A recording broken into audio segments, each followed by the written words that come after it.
Hey, this is part 2 on the basics of incubating chicken eggs. In this video, we'll be focusing on day 1 to 18 of incubation and candling your chicken eggs. Let's go!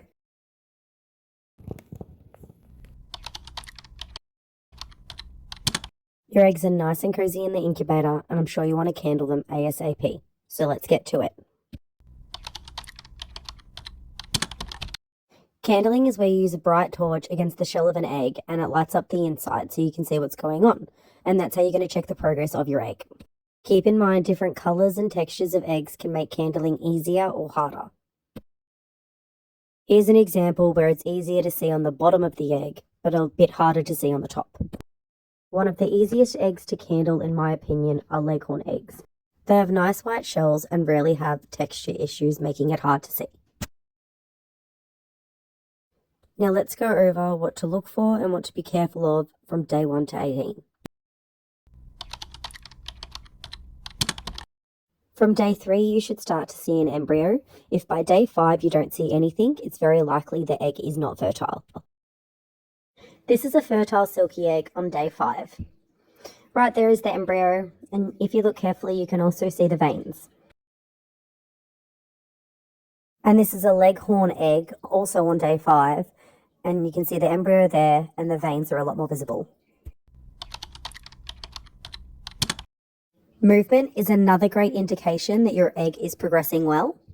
This is a silky egg on day 13 with lots of movement.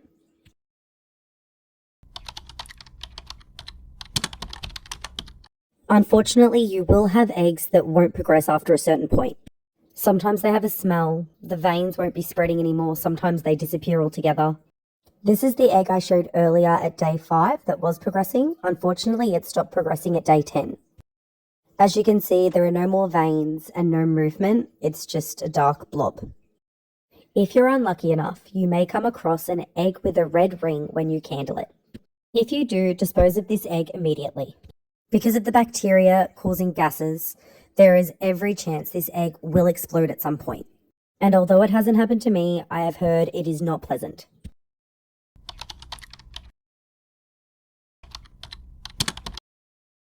Turn off rotating because now is when you will candle your eggs one last time before you put them in the incubator until they hatch. We use a second incubator as our hatcher because we have different eggs hatching at different times. And this makes it a lot easier, especially for cleanup. I know it can be hard, but you really shouldn't candle your eggs too much while they're in the incubator, but you definitely cannot candle them or touch them again once they go into lockdown.